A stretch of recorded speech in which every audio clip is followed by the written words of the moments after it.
I tell you I was on my It's mind. 5 o'clock in the morning. Where you wanna be? Can I get a couple of things off my chest? You better get yourself together. You better get yourself together. Wise up. It's your brother, your cousin, your uncle, your nephew, your friend, but I can't be your son, it's your kinfolk. William Jewell. Giving you my detail as I articulate.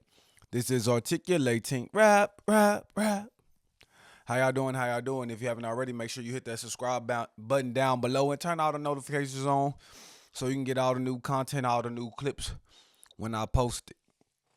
Right? Just giving you my mindset in this current climate of hip hop. And the climate's been so ever flowing, so overflowing, especially since the rap beef, especially since the West Coast has taken a step forward from where they were at, and just with everything that's going on, with our legends, it's just been a crazy year. It's been a crazy year. A lot of things have been put to the light. A lot of things have been put underneath the microscope, right? And now we're kind of rearranging our feelings about certain people, about certain things, about certain ideologies. We're starting to unlearn and relearn. We're starting to not be as brainwashed as we once were. And some people still will be in that spin cycle, getting washed, rinsed, and repeated. But for those who are turning a new leaf, right, in this autumn season, for those who are turning to a different type of way of thinking, I congratulate them and I appreciate them. And that's what I'm here for anyways at the end of the day, right? But one thing that hasn't changed, one thing that still remains the same is Dr. Dre is a musical genius.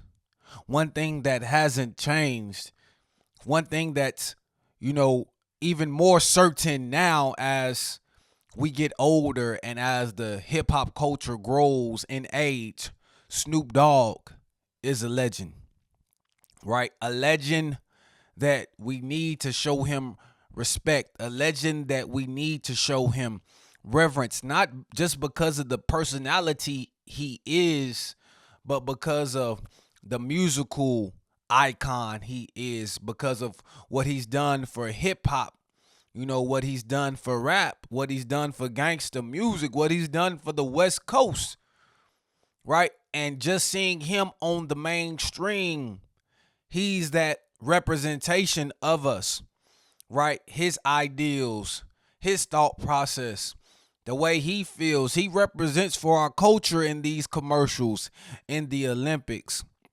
So when I heard that him and Dr. Dre were teaming up for another album, right? The album called Missionary, that released Friday the 13th, right? December 13th, this past Friday to be exact. I was really interested. I was really intrigued and I was excited because we know what type of technician Dre is. We know what type of perfectionist he is when it comes to doing music. And who other than his mentee, than his pupil, than his apprentice, Snoop Dogg, to be accompanying him on this record, to be accompanying him on another album? Who would be better suited to follow his instructions, to follow his guidance, other than Snoop Dogg, the one that he raised up from a pup, from Doggy Style, right? From the Chronic, right? Somebody that gave Snoop Dogg the platform to give us his influence, right? Who other than Dr. Dre? And this is a match made in heaven.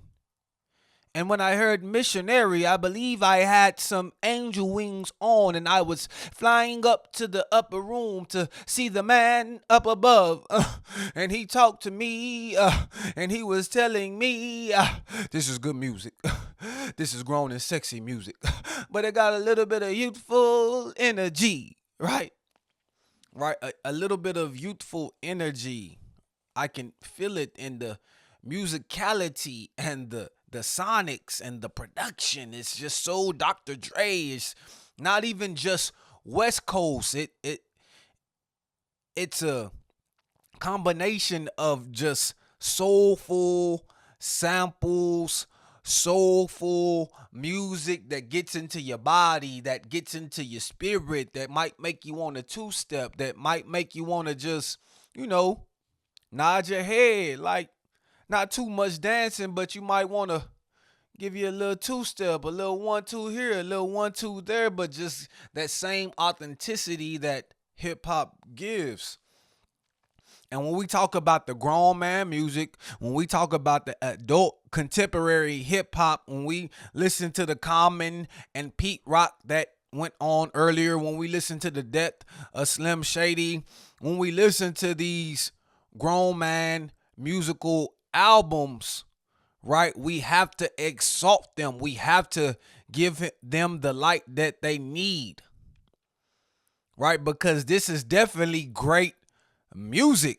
Like, I've never heard anything really like this year or ever. I know Dr. Dre did something with Marsha Ambrosia, the Casablanca, but with Snoop Dogg's voice.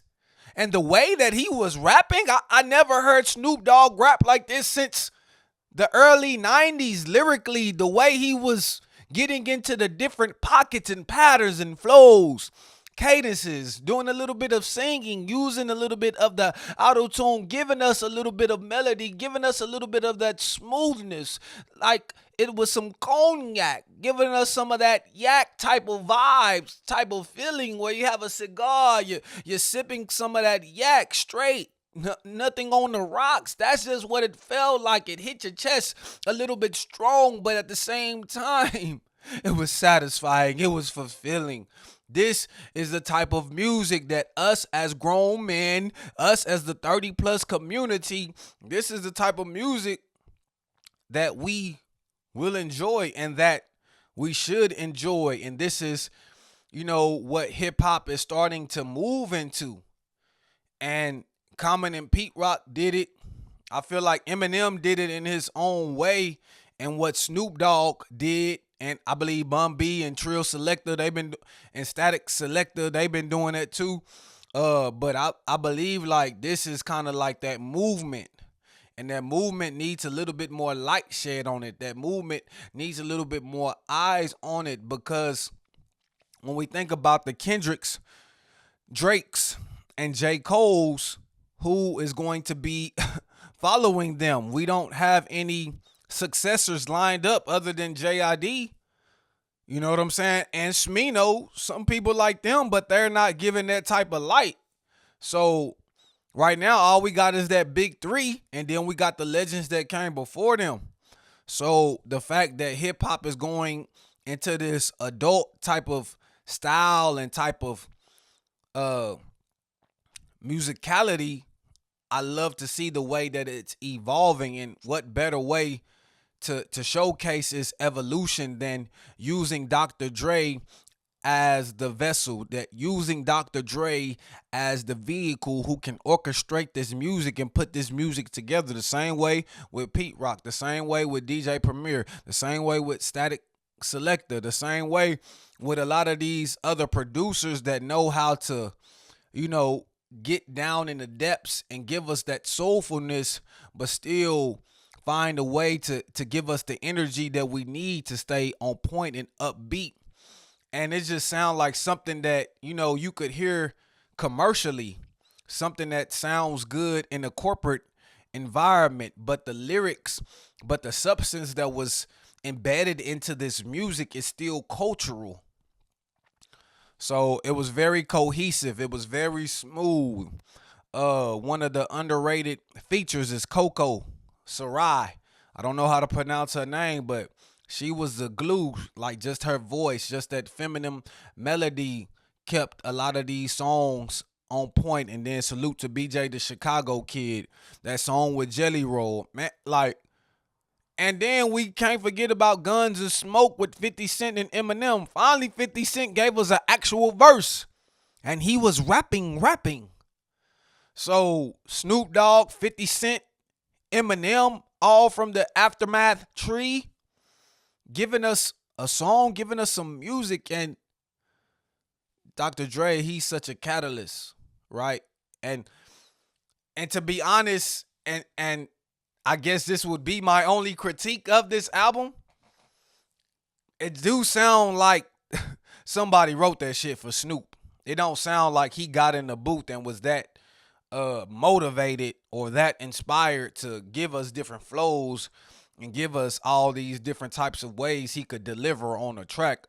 It felt like he just followed the instructions and gave us his voice and lent us his voice to it.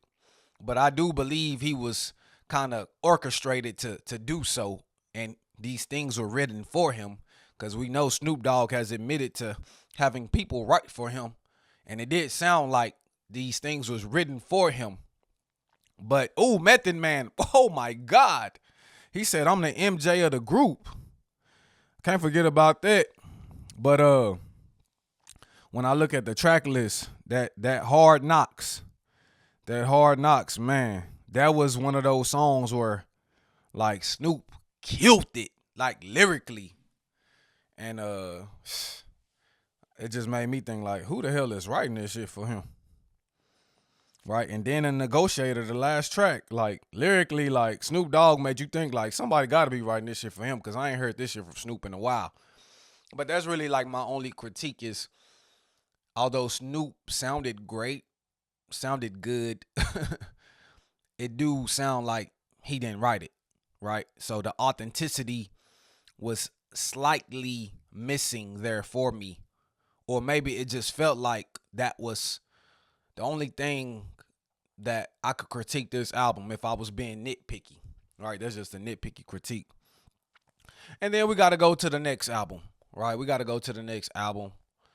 A childhood favorite of mine, somebody that I would consider raised me with their music, somebody that I look up to as like an uncle, as just somebody that has that attitude, that has that wherewithal and awareness around him, you know, that everybody is not for you. Everybody don't have your favor and at heart. Everybody doesn't want the best for you, right? Somebody that had me in my emotions, somebody that had me in my mood and a bad attitude, right, when I was younger. Zero. Call Me Rother, right? Call Me Rother. And earlier this year, he did the Ghetto Gospel. And the Ghetto Gospel was a very, like, you know, a conscious album, very soulful, right? But Call Me Rother is a little bit more intense, a little bit more energetic, a little bit more aggressive in its approach. And that CeeLo Green feature on him, like, that's probably one of the best Zero songs I've heard in a very long time. And CeeLo killed it. I liked the video. It was a good combination. Like, when you think about Zero and you think about CeeLo, like, their music intertwined together, that would always be, like I said, with Snoop Dogg and Dre. That would always be a match made in heaven in my mind, even before I would even hear something like that. So just to see them featured together and then hear what they did, like, musically, like, damn, this is something that Zero really needs to do. Because I feel like when people hear him without just himself, he sounds a lot better, you know, than just a whole track with him by himself all the time, which is usually the case. But I believe this will kind of garner him a little bit more attention and gain him a little bit more fans. So I definitely hope that he can venture out with like-minded artists as himself, you know, and do some more music with them, just like he did with him and CeeLo Green. And man, and the song with Slim Thug, that was a good song. So I really like this album from Zero. Songs like Kings, right? Very conscious, very beautiful for us as men to like hear somebody like give us the details about ourselves in such a way. Like, you gotta appreciate it. My people, He's still conscious like Zero. He gives you the emotion, he gives you the attitude, but he's still conscious. He's always still thinking about his people. It's not just about no street stuff. It ain't just about my attitude is rude. One deep for life. He's talking to the people. He's talking about love. He's talking about coming together as one. He's talking about the kings. Talking about all the things they say about us and all the things that they don't say that needs to be said to uplift us. Zero is uplifting us album by album, ghetto gospel, call him Rother. Zero is giving us the street knowledge. He's giving us the blueprint. He's doing the same thing he did when I was a child. When I was in my adolescence, he's giving me this same token, these same coins, these same golden nuggets as an adult that he did as a child. And I appreciate Zero and his approach to the music. I appreciate Zero and his tenacity to release. And I appreciate him for telling the story about really what happened with him and Trey. And I was looking at the interview on the Mike D Third Coast. I don't even know. It was a long ass title name, but it's kind of like an interview, show, podcast, whatever. And Zero gave us a great detail on in part 1 and part 2 about how he came up and how he is where he is now, but a little bit about what happened, way more detail about what happened with him and Trey. And Zero and Trey, they're going to be tied together for life, right? Just like Kendrick and Drake, just like Jay-Z and Nas. Zero and Trey on a lower scale, right? They're always going to be tied together because of the camaraderie they had at the beginning and to looking at where their friendship has gone now. So I appreciate for Zero opening up and when he really doesn't. And it just made me appreciate him even more, especially knowing what he went through to get to where he's at. But you know who else had to go through a lot to get to where they're at? Somebody that got shot 9 times. A friend of a light-skinned fellow. A very good friend of a Canadian. Right, Drake. Right, we're talking about 50 Cent. Because 50 Cent, everywhere you've seen 50 Cent, he's been caping. He's been caping for Drake. He's been putting on his Superman tight suit and putting on his red cape and hovering. He's been flying. He's been looking over the city, trying to save Drake from anybody who wants to make him a victim. Right? He gave you the ops list. Right? Why are we talking about this ops list? Why are we talking about Drake's ops?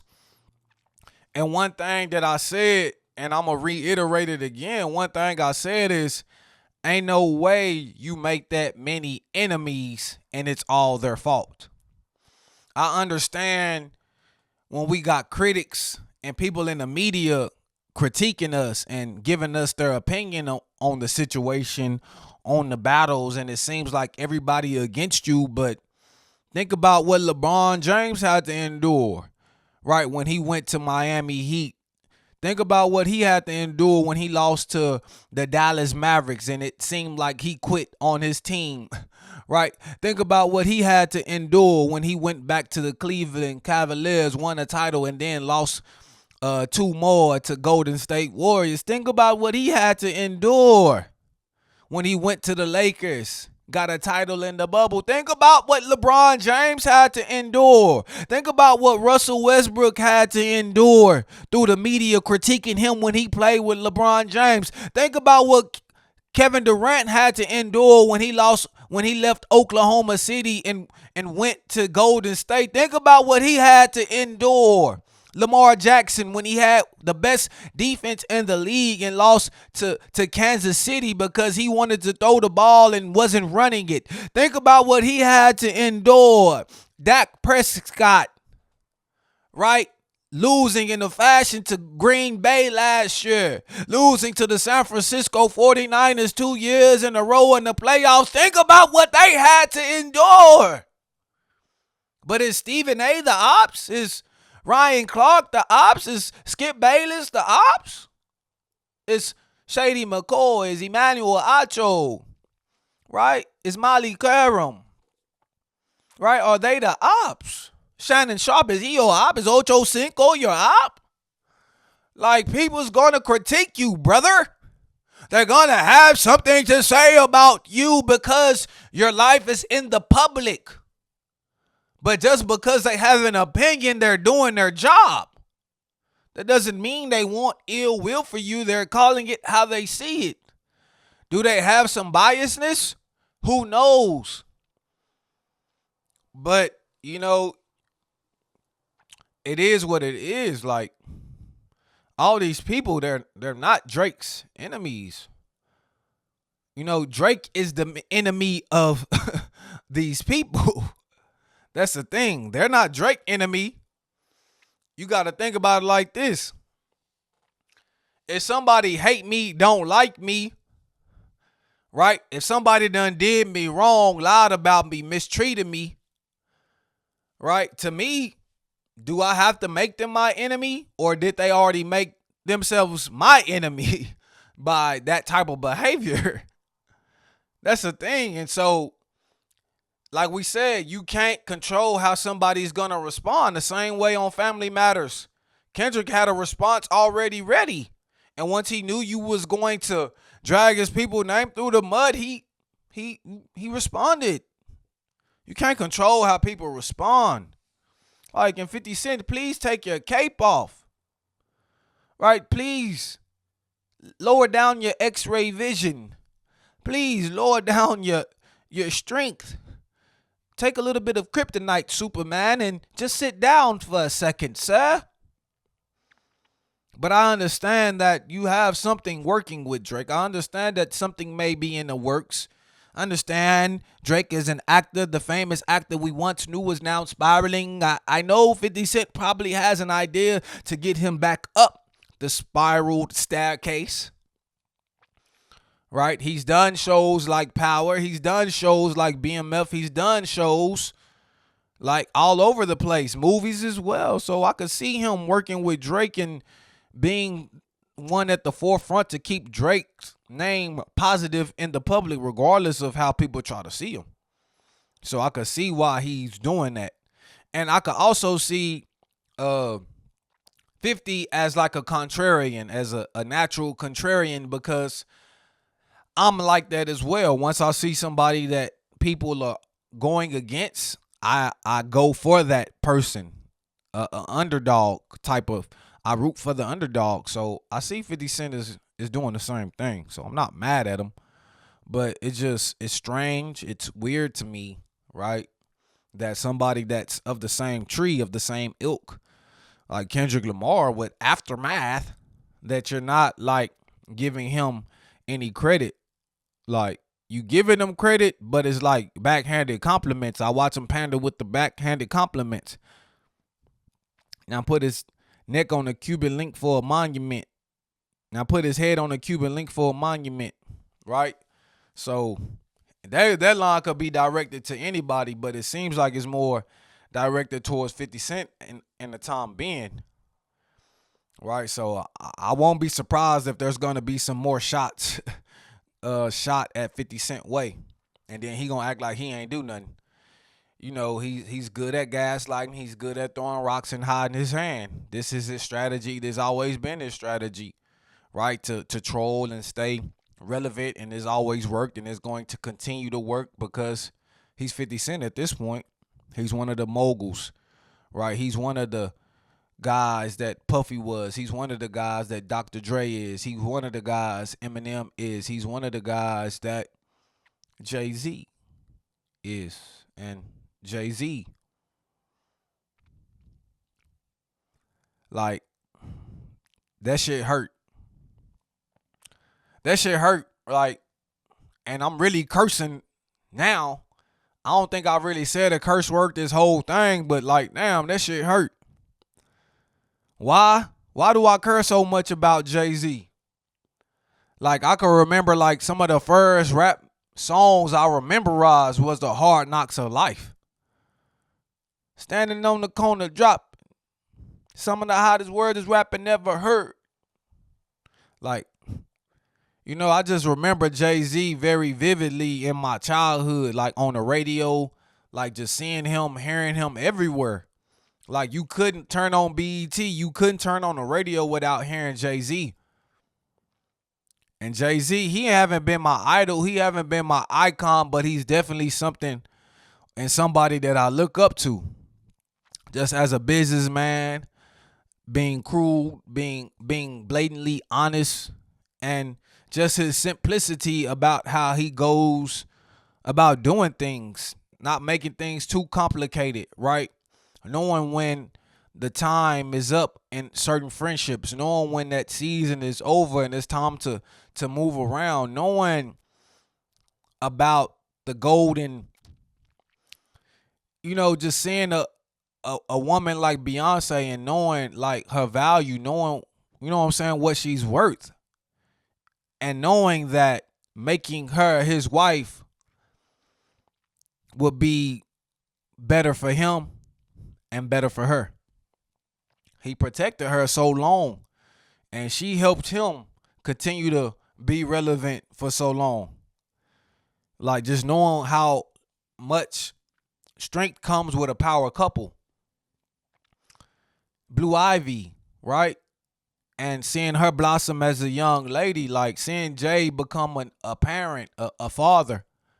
And even with all the allegations, even with everything like put on him, like him showing up to the premiere of Mufasa like a father, like a dad, like I don't give a damn what about these people gonna say about me. Nothing's gonna stop me from supporting my baby because I know these things aren't true. Nothing's gonna stop me from being a father, regardless of what they saying about me in the public, regardless of what they're saying about me in the media. The fatherhood is the most important to me. And that was the example that we needed as black men. That was the example that we needed as fathers. Daddy Stroller Social Club. That was an example that we needed.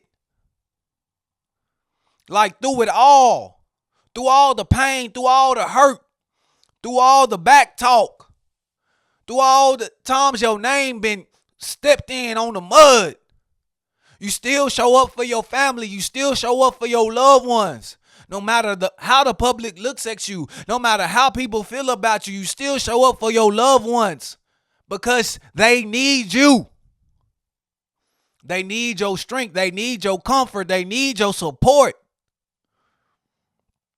And it's been hoes in this story this whole time. It's been hoes in this story. Right? Benji Madden.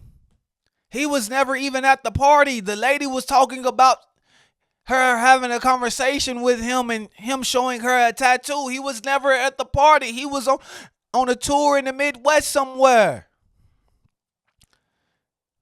Right? And even her dad denied the story wasn't true. And keep in mind, they still don't know the name of this lady. So it's not like they can reach out to people and be like, hey, don't agree with her. They don't even know who this lady is. She's in Alabama. Right? She's on the ABC News interview. She's talking like this with a country accent. Sound like a white lady. But you was 13 years old and they let you in a party? What? And they made you sign an NDA as a 13-year-old? That wouldn't fly. And then Jay-Z and Diddy, they was not even at the place that she's saying they were at. So it's a kind of a lot of holes in this story, right? And people are just trying to put Jay-Z with Diddy, right? They sing Jay-Z with Diddy a lot, right? And they trying to put him with Diddy. That's why Will Smith came out and say, not fucking with that puffy shit. That's why Jamie Foxx came out in that special and said, I'm not fucking with that puffy shit. A lot of celebrities are distancing themselves from Puffy and saying like, no, I never was fucking with that type of shit. Like, and the fact that Jay-Z got roped into that type of lawsuit, like it was because of his relationship with Puffy. Like we got friends, but we don't know what they do You know what I'm saying? When they day's over, we don't know what they do behind the scenes, in the closet. We don't know what they do, but they're our friends. And sometimes when you got friends, like, you see them as your friend. You see them as the person they were when y'all became friends. And some of their transgressions and some of their shortcomings, they don't stand out as much because you love them as a friend. But I got a lot of friends that might want to go to the strip club. I don't go with them. I got a lot of friends that want to get sections at the club and pop bottles with some bitches. I don't go with them. I got a lot of friends, you know what I'm saying, that's meeting up with some. I don't go with them. I don't participate in it, right? But I'm a friend, you know what I'm saying? I make sure they okay. I make sure they safe. I make sure everything good as a friend should. But, you know, I'm going to go home early. I'm going to go home to my wife and kids. And I believe, you know,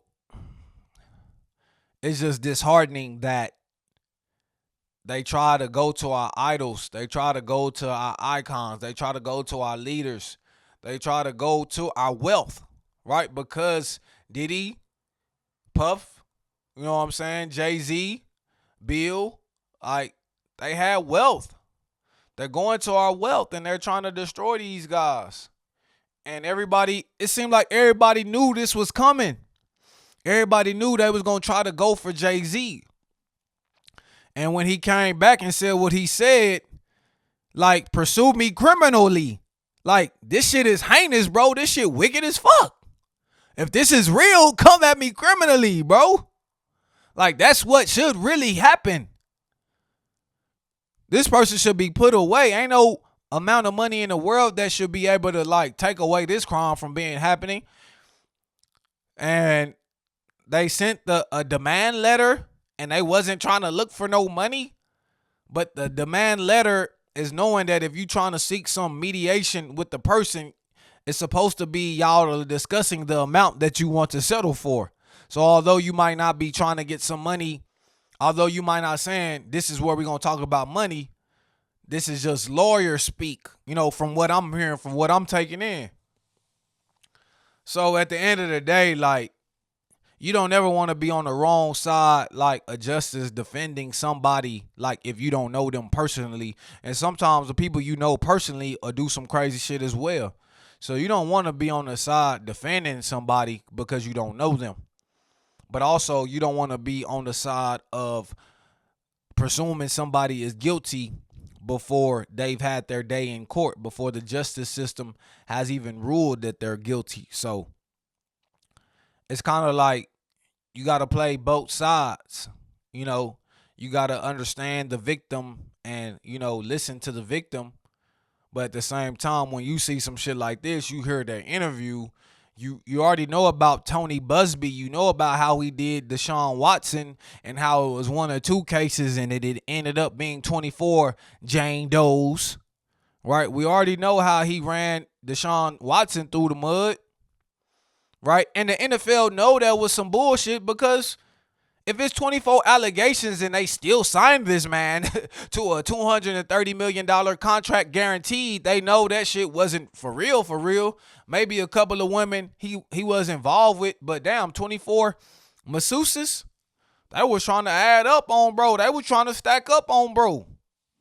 So, I mean, he probably was a freaky ass dude, but Tony Busby, like, something needs to happen, right? Some consequences need to be formed for people that do this, for lawyers that support people that do this, right? And something needs to change in this judicial system in regards to that type of thing. And maybe your president, Donald Trump, can do something like that, right? Since he has the Supreme Court at his at his beckoning call. But man, hopefully, you know, Jay-Z can, you know, get off of this as soon as possible. Put this behind him as soon as possible. If the allegations are false, which hopefully they are, because I don't want to see another black man being railroaded into the system. I don't want to see a black man being held down and all his wealth and all of his integrity and character stripped from him. So it's your brother, your cousin, your uncle, your nephew, your friend, but I can't be your son. It's your kinfolk, William Jewell L. Giving you my detail. Let's all articulate. This is articulating rap, rap, rap.